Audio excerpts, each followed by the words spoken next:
இன்னும் கொஞ்ச நாள் தான் தமிழர்களே. நீங்கள் முயற்சி பண்ணிங்கன்னு வச்சுக்கங்களேன், 21 எழுத்தில் தமிழ் வந்துடுச்சு. 21 எழுத்தில் தமிழ் வந்துடுச்சு. இந்த 21 எழுத்து தமிழுக்கே மொத்தம் 30 எழுத்து தான். 30 எழுத்து தான் தமிழுக்கு. ஒரு ஆயுத எழுத்தை சேர்த்தோம்னா 31. ஆயுத எழுத்து இல்லாமல் 30 எழுத்து. நம்ம படிக்கிறதுக்கு உதவக்கூடிய எழுத்துக்கள் 30 தான். அந்த 30 எழுத்துக்களில் மட்டும் வச்சு 246 எழுத்துக்களையும் தப்பில்லாமல் தவறில்லாமல் படிக்க போகிறோம். 1வது படிக்கிற குழந்தை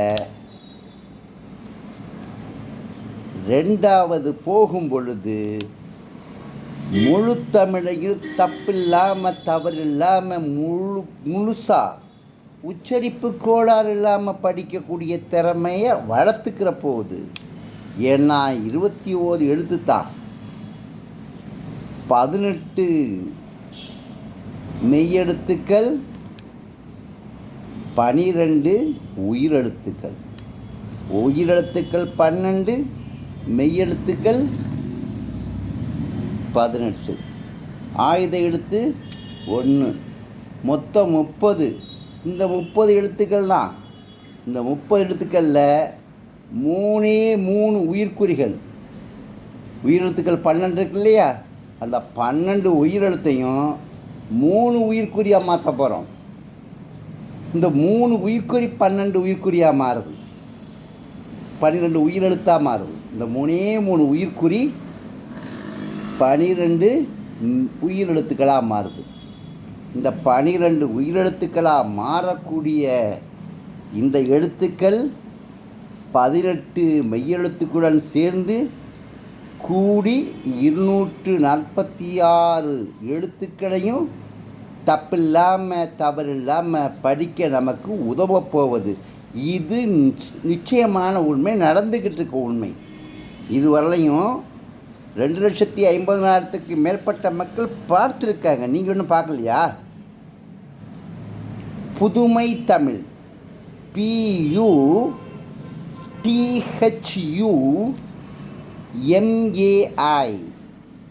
புதுமை தமிழ், TAMIL, புதுமை தமிழ் என்று சொல்லக்கூடிய யூடியூப் சேனல் நீங்கள் பாருங்கள். கிட்டத்தட்ட 200க்கும் மேற்பட்ட வீடியோக்களை நான் உங்களுக்கு கொடுத்துருக்கேன். சிந்திச்சு பாருங்கள். இவ்வளவு எளிமையான ஒரு வழியை இறைவன் நமக்கு கொடுத்துருக்குறானே, அதை நீங்கள் அதை பற்றி கொஞ்சம் நீங்கள் சிந்திக்க மாட்டீங்களா? நம்ம எல்லாம் படிச்சுட்டு 247 எழுத்தையும் படிக்க தெரியும். ஆனால் 247 எழுத்து வச்சு எங்களால் எழுத முடியும். அதனால் எங்களுக்கு தேவையில்லைன்னு நினைக்கிறீங்களா? வரக்கூடிய குழந்தைகள் இருக்குது பார்த்தீங்களா? சின்ன குழந்தைகள், உங்களுடைய குழந்தைகள், வருங்கால நம்முடைய செல்வங்கள் 1வது படிச்சுக்கிட்டு இருக்கும் பொழுதே முழு தமிழையும் படித்தா எவ்வளோ சந்தோஷமாக இருக்கும் நமக்கு. அப்போ 1வதுலேயே 1ஆம் வகுப்பு படிக்கும் பொழுது முழு தமிழையும் படித்து முடிச்சிருச்சுன்னா தப்பில்லாமல் தவறில்லாமல், நான் சொன்ன 21 எழுத்தில் தப்பு இல்லாமல் தவறு இல்லாமல் உச்சரிப்பு கோளாறு இல்லாமல் படித்தா அது யாருக்கு நல்லது? தமிழகத்துக்கு நல்லது, தமிழ் மக்களுக்கு நல்லது, தமிழ் இனத்துக்கே நல்லது. உலகத்தில் வாழக்கூடிய தமிழ் மக்கள் அனைவருமே சந்தோஷப்படுவாங்க, ரொம்ப திருப்தி அடைவாங்க.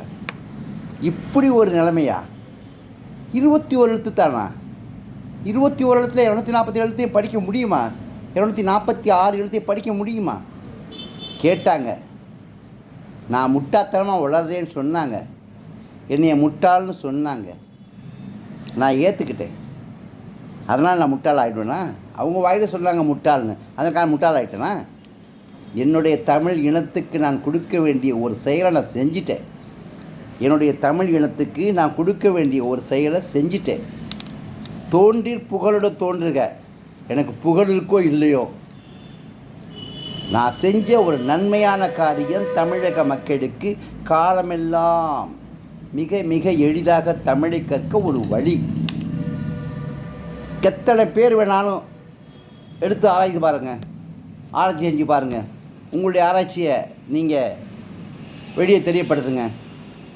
ஆனால் சிலர் இருக்காங்க, அதிலே அவர் கவிதை எழுதியிருக்க அந்த இதுலேயே, இருப்பார் சிலரும் எதிர்மறை கூறும் மனநிலை கொண்டோர், இருப்பினும் உலகில், இந்த உலகத்தில் வந்த காரணத்தினால என்னத்தை நான் கண்டுபிடிச்சனும், மனதினில் உதித்ததை திடம்பட நவிழ்தல் மண்ணினில் வந்த மனிதனின் கடமை என்பதைப் போல அதை நான் சொல்லி இருக்கின்றேன்.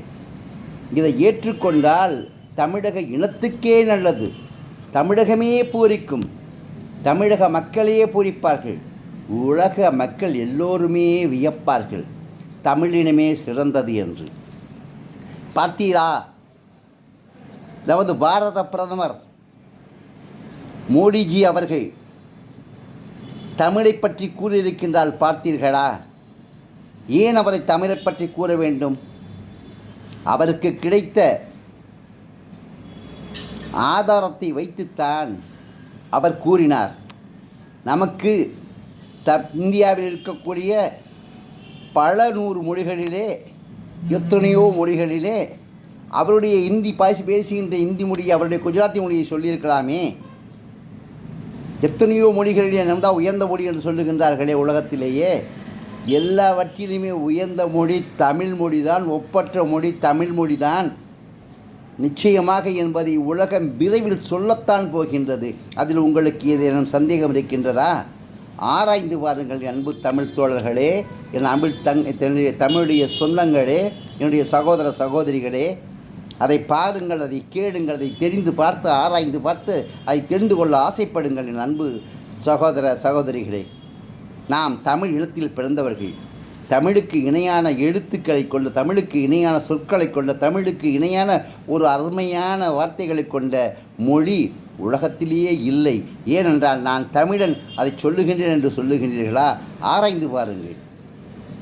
கல் தோன்றி மண் தோன்றா காலத்தி முன் தோன்றி மூத்த தமிழ் என்பதற்கு யாராவது அர்த்தம் சொல்லுவீங்களா? சொல்கிறாங்க, கல் தோன்றி மண் தோன்றா காலத்தே முன் தோன்றி மூத்த தமிழ் என்று சொல்லுகின்றார்களே தமிழ் அறிஞர்களே. இதனுடைய உண்மையான அர்த்தம் என்ன, எப்படி என்பதை யாராவது சொல்லியிருக்கின்றீர்களா? இதுவரை யாராவது எழுதியிருக்கின்றீர்களா? சொல்ல மாட்டேன் என்கின்றீர்களே. நானும் பலரிடம் கேட்டுவிட்டேனே. தயவு சொல்லுங்கள் என்களுடைய அன்பு சகோதர சகோதரிகளே, பேராசிரியர்களே, மாபெரும் தமிழ் தொண்டாற்றும் என்னுடைய அன்பு சகோதர சகோதரிகளே, உங்களிடம் நான் கேட்கின்றேன். இன்னும் எவ்வளவோ இருக்கின்றது. ஆயுத எழுத்தை பற்றி எனக்கு சந்தேகம். இன்னும் எவ்வளவோ இருக்கின்றது. தமிழ் எழுத்திலே தமிழ் மொழி எப்படி உருவானது, பல வகையான சந்தேகங்கள் எனக்கு இருக்கின்றன. இது யாரிடம் கேட்பது? ஏதேதோ சொல்லுகின்றார்கள். அதை ஆதாரத்துடன் சொல்வதற்கு, நிரூபிப்பதற்கு ஆட்கள் உண்டா? வைத்திருக்கின்றோமா நாம்? நிச்சயமாக அதற்கு ஆதாரங்கள் வேண்டும். ஆதாரத்துடன் சொன்னால் அது நன்றாக இருக்கும்.